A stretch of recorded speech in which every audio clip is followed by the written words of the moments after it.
If you have over $200,000 sitting stagnant in your bank, retirement account, or home equity, then you're literally losing money. On this show, you learn how to get that money working for you consistently and conservatively. Learn to grow your nest egg with your host, Shawn Winslow. Let's dive in. Welcome back to another Finance Friday episode. I'm your host, Shawn Winslow, and this is the Multifamily Money Podcast. What's going on, everybody? You know the drill. Every Friday, we're coming at you with all things personal finance, giving you some tips, strategies, tactics to not only make more money, but get that money making more money for you and working harder and smarter, because after all, it's not what we make, but what we keep. And if you can't notice already, my voice is a little different. I'm battling a head cold, so I'm going to try to push through this one for you all. But I think this is an important topic when it comes to, making more money and keeping more money, right? And how to do that. You need to surround yourself with the right people. You need to be pursuing the right things.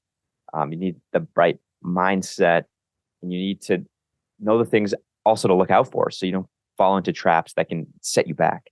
And on last episode, we talked about, the important thing, obviously, first and foremost, is to grow income. That can solve all issues, right? More money can solve issues. But what we talked about last time is, in the meantime, before you achieve that, you should be reducing certain expenses. And those we talked about were the big fixed expenses, like your housing, right? If you're renting, you don't need to be in that lavish apartment. It's in a huge, if you're in a city, that's in a tall building, that has, keyless entry, gym, all those plush amenities, roof deck bar, like you don't need to be in that, right? Or if you have a house, you don't need that $500,000 house. Maybe you can get by with a $300,000, $250,000 house. It's about being able to endure the things today that most people won't, so then you can have the things in the future that most people can't. And that's what it's about. But today's topic is one of the key aspects to growing your income. And that, to me, is surrounding yourself with the right people, specifically a mentor. And I want to talk about the questions you should be asking a mentor. In previous episode, I've talked about kind of some of the strategies of finding a mentor. First, just high level, go over it real quick, is that you want to find the person that's currently living the life that you want to achieve, right? And that's not just from a business aspect, but that's from, a family aspect, a value aspect, what they do on their free time, who they hang out with. And then, of course, the business as well. Are they actually operating a business that you want to have, right? And it's not always great to look for the person that is living the life that might take you 20, 30 years to get, right? You shouldn't be necessarily relying on one mentor that's maybe 10 to 15 steps ahead of you. That's not always beneficial. Now, is it great to have them in your life to an extent? Of course. But in my opinion, the mentor that, in my not only opinion, but experience, the mentor that you get the most out of is one that's maybe 1 to 5 steps ahead of you. That person is really going to give the most value to you because they're the one that has most recently been in your position, and they really can relate to how they got out of that position because it's so fresh to them. And I've talked about this in another episode, but the way to approach them is not, can I pick your brain, right? Can I buy you lunch and pick your brain? It's coming from a place of value. And that could be, maybe if it's real estate related, maybe it's you come across a great deal and it's not a deal that you could take down. So you give it to them. You don't ask for anything in return. Now, maybe they end up giving you something, but you don't ask out of the gate, right?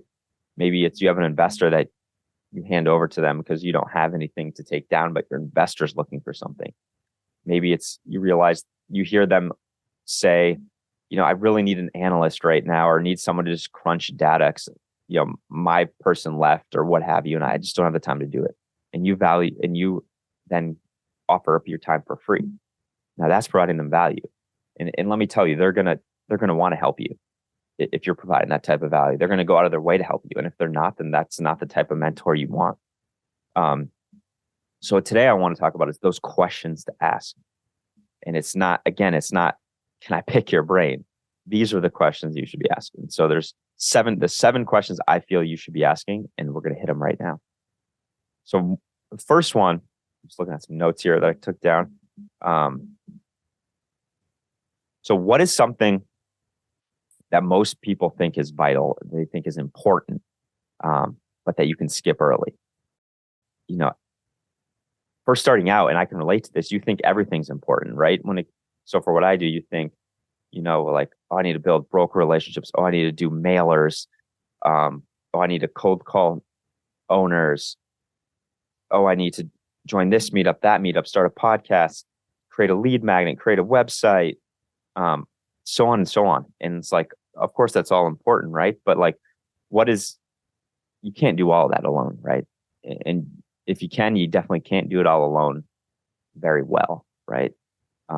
So it's really good to know, what to focus on in the beginning, and what's the stuff that you can maybe not focus on as much, and that can really propel you forward. So that's a question that I would definitely ask, because we only have so much bandwidth, and as we all know, focused work is way better than unfocused work. So spreading yourself thin and not really focusing versus just honing in and focusing on the important things, that's going to make you grow a lot faster. All right. Question 2. What is something that is important to your daily routine that you wish you started sooner? And for me, I can tell you there's 2 things. Preparing my attack plan the night before. So by attack plan, I use something called a power list, which I think you've heard me talk about before. It's something made by Andy Frisella, and it's your 5 critical tasks, and the 5 most important things to move your needle forward to your ultimate goal. And this is not a to-do list. Obviously, you created a to-do list as well, but these are critical tasks. And that could be anything. For me today, I was making sure my partner got all the underwriting done so that I could then go and call brokers back, because it's about being timely when it comes to that, getting back to them and giving them your feedback as quickly as possible. So that was one of mine, right? So that on my routine, creating that attack list, that power list, and just organizing your day the night before made such a difference in my life, right? And then the second one is just time blocking. I'm operating different businesses, and just when I first started, it was like whatever was on fire the most, right? Whatever was the most important, I would just go to, and then I would get pulled to something else, and I'd get a phone call from another business, and then I'd go to that. And it goes back to what I mentioned earlier about the focus, right? That's just not focused work. So I scheduled out. I have 3 days, right? Get up at 5 a.m, and then you go to about 10, probably go about 2. And I might have these times wrong. And then 2 until about, I do have them wrong, because 2, I would go about to 5, gym, and then come back, and then 6 to about 9 or 10, depending on the night, right? So I do have those wrong, but it's essentially 3 days, right? And to time block that out. So in this one, I'm working on this business. This one, I'm working on that. And the third,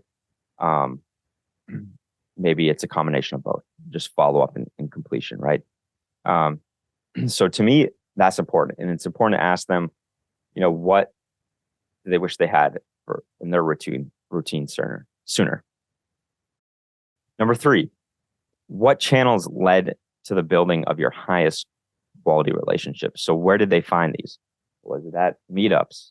Was it at masterminds? Was it just in your community? Where did you find your most quality relationships? Maybe it was cold calling. Who knows? And if it was cold calling, what type of people? And so that's important, because we only have so much finite amount of time, and we want to use it most efficiently as possible. So to know where your highest quality relationships came from, or at least, your mentor's highest quality relationships came from, that's so huge, because I'm assuming if they're your mentor, you're obviously in the same space. So you want to know what makes sense.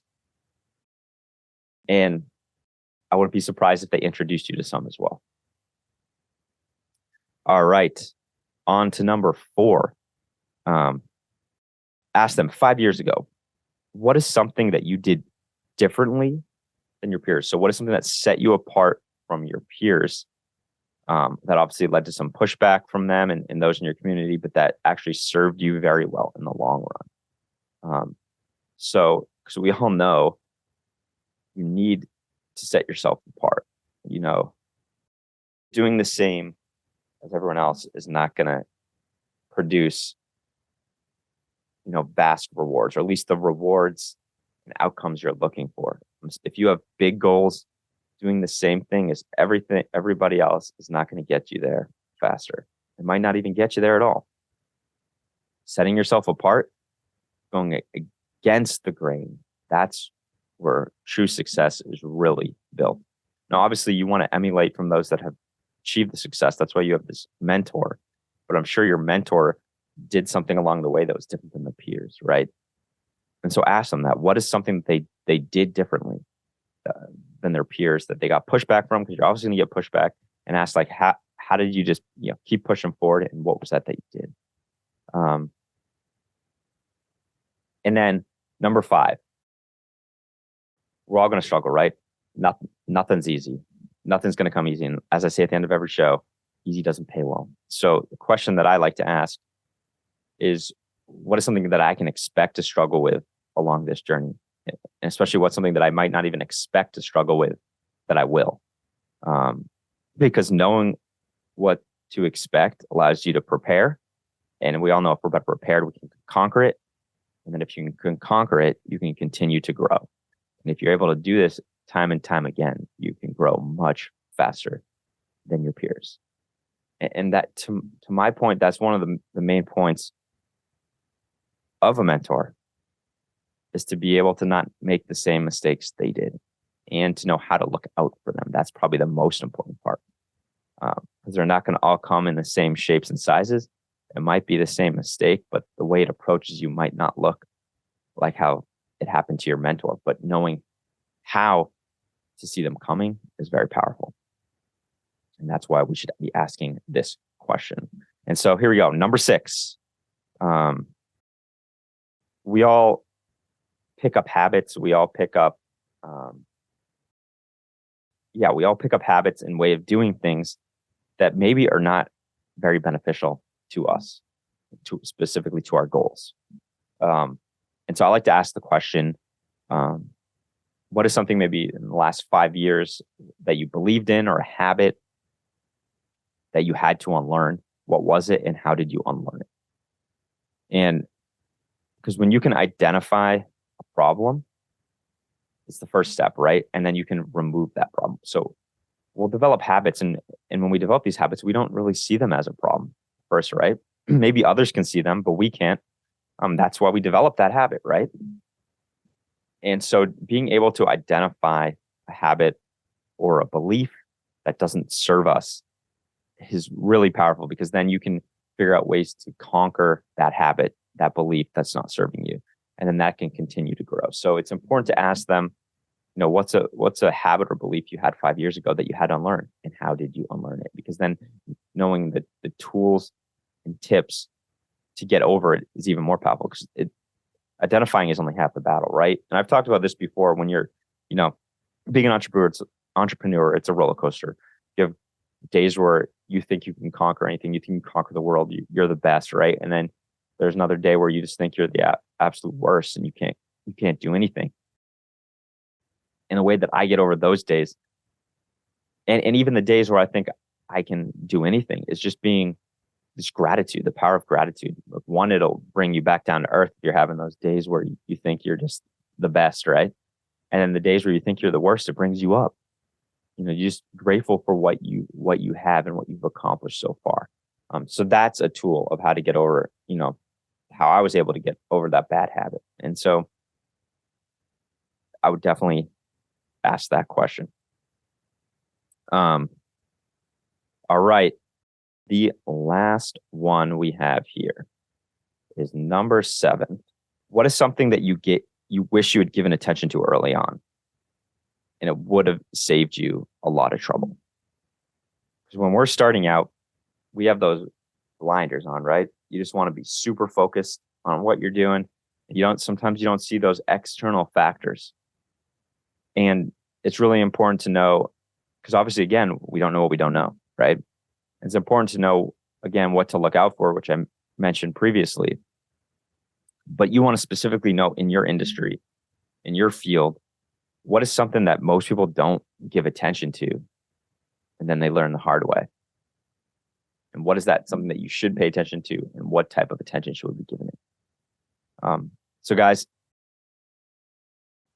thanks for listening to this one. A little different than normal. Just after the last one I talked about, reducing those fixed expenses. You should be doing that while you're growing your income. I thought this is a great conversation. Okay, what's one of the best ways to grow income? And that's just surround yourself with the right people that have already done it. And then I got to think, people always ask me, well, like, how should I get a mentor? And what should I be asking them? And I thought this was just a great conversation. Those are some. Now, there's tons more questions we could ask. To me, those are some of the best questions that can really put you on the right track and get you growing even faster. All right, everybody. Thanks for tuning in. And as always, easy doesn't pay well, and instant gratification is self-destructive. So not only get out there and work hard for your money, but have your money work hard for you, so we can all create the lives of our dreams and make this world a better place. All right, everybody. Catch you on the next one. Hey, this is Shawn Winslow. After being in the financial service industry for years and having candid conversations with good people just like you, I realized that so many of us are wanting an investment strategy that provides solid returns and consistent income without the bumps in the road. There's little known secret that your financial advisor doesn't want you to know. There is investment out there that is less volatile and the returns are stronger. Get more details by going to greenbriercg.com and clicking on the free e-report. And by the way, if this show has provided you any value, then feel free to leave an honest written review and of course share it with a friend who needs it. See you next week for another great show.